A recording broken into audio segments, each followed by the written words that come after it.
pleasure to be able to talk to you about two of my favorite things, Detroit and my project, Detroit Soup.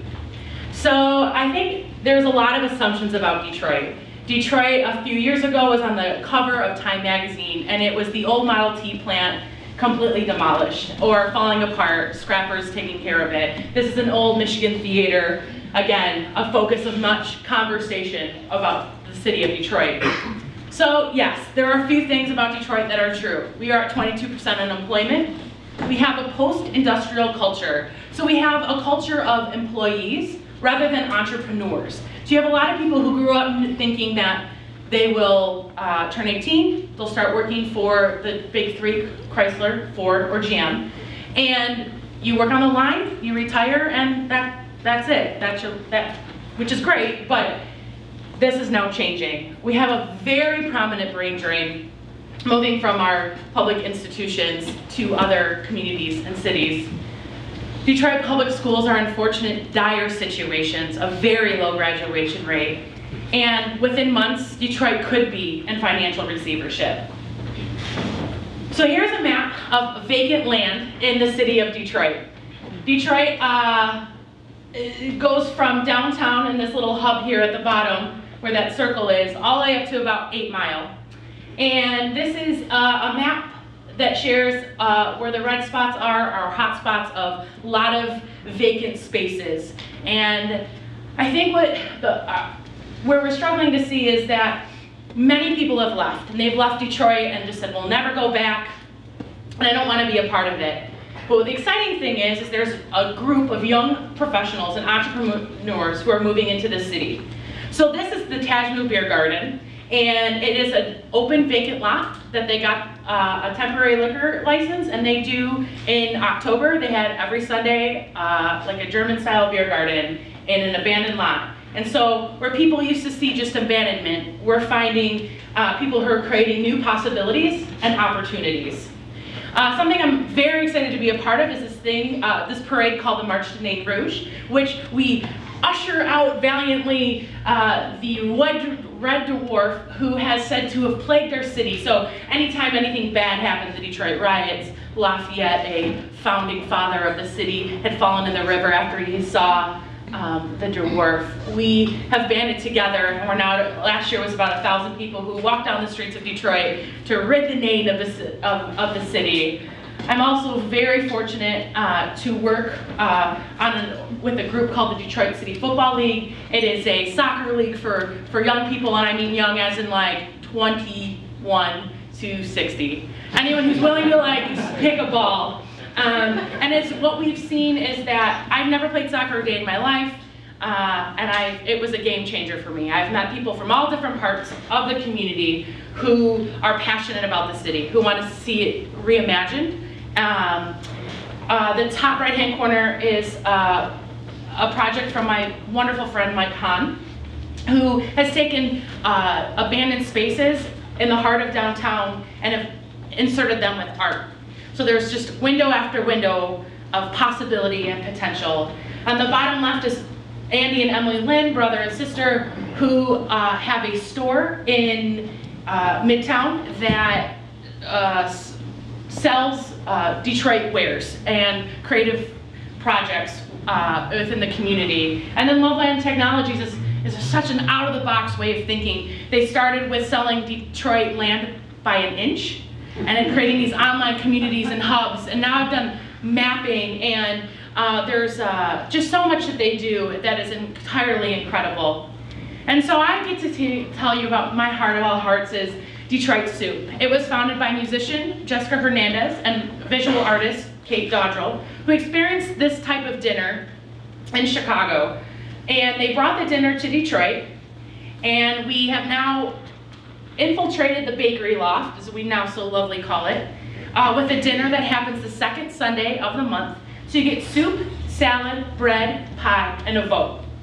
And these votes lead you to hear at least 4 different creative projects about the city. Anywhere from art, social justice, technology and entrepreneurship, and urban agriculture have all been brought to the table. You get to hear about these projects.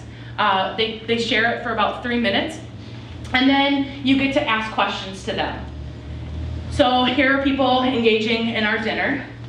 Afterwards, you get to line up and get, all of our soup is always made by a local community member, and they, so is the salad. Our bread is donated from a local bakery. And this is a really amazing time to sit and talk and engage in new ideas, meet new people, have conversations, share your heart and your passion. What we love to do is that now you have a commonality. You've all heard these projects. What project do you like? Now leads into who you are, what you value, and how you can really help and then engage in the community. We then you get to vote in our voting booth, and this is a really beautiful way of practicing democracy. We do not hoard the voting booth. You don't have to sign in, you don't have to show your ID, you don't have to do any voter registration. And we leave the ballots in the box because I'm really passionate about people trusting one another. That if we really do live in a democracy and that where all voices are equal and can be shared, then we want the accountability of one another in that room to say, I trust you if you trust me. And by about 9:15, 9:30, we get to hand off about $700 to $900 every month to a different creative project in the city. So this is really exciting. $700 to $900 is something that maybe you don't think is a lot of money. I just worked really hard and got a grant for $80,000. And I know what I can do with $80,000, but that also pays for my salary, fringe benefits, medical, things along those lines where $800 gets your idea off of the ground, right? Like, that's so exciting. How often do you ever get to see just yourself either succeed or fail? And we've seen many projects come back and be like, my idea was wrong, but here's what I learned from it. And that to me is super exciting because I think we learn a lot more from our failures than we do from our successes. Some of our successful projects that we've been awarded is the empowerment plan from this wonderful girl, Veronica Scott, who is a CCS, Center for Creative Studies junior. She's 20 years old, who has designed a coat that turns into sleeping bags. When she came to us, she said, I'm kind of at my wit's end. I've lost all steam. And she was awarded the grant. I believe it was $720. And it was the support of 150 people that said, I believe in you and your project, that within a month or two, she was on NPR, CNN. Kaherl has donated yards of materials to her. She's now employed at least 3 women and given them the skills to make these coats. I mean, that to me is absolutely beautiful. This is a local playground park. Highland Park is an area in Detroit that's its own municipality, and there was a group of young 20s who lived in the neighborhood, and they lived across this abandoned lot, and they saw all these tires. It became the dumping ground. And so they decided that they were going to design and implement this, what they affectionately call the bridge to the garbage king.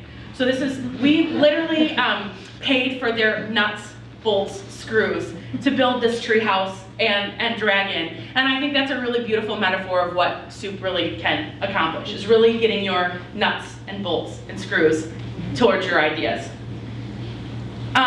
This is a theater troupe called the Hinterlands. They did not win the grant. What they wanted to do was to take an abandoned space, clean it up, and do a theater performance in it, and then leave the space better than they found it. What happened was that a gentleman who was at the dinner had just bought an old film studio and said, you can use our film studio. And then another gentleman said, well, I'm a metalsmith and I would love to make props for your play. And the girl in the red was an actress and said, well, I can act. And now, to me, this is what soup's all about. It's really great to have money, but your access to resources, to people, to ideas, to be challenged by one another, to not know that this gentleman lived in my neighborhood, who lives maybe a half a mile from me. I didn't know that space was bought. It looks like an abandoned building. And as we move towards our projects, we're going to be able to use his space. I'm really lucky because soup is run not just by me, but by a group of individuals who are passionate about the city. When it first started, it was 40 of us, and I love to call us shenaniganizers and hooligans, because we are just artists and creatives who just wanted to see something more in our city. And we're so excited because I'm just about to embark on our 2-year anniversary party next Sunday. And it just sees the culmination of just people gathering and coming together. And we have some very big names in the community offering and donating soup, salad, bread, time. People take risks when you walk in that door because you're sharing yourself, because you have to share your idea. And I think all of that coming together, I'm just such a blessing to share this with your community. I think Detroit's a magical place.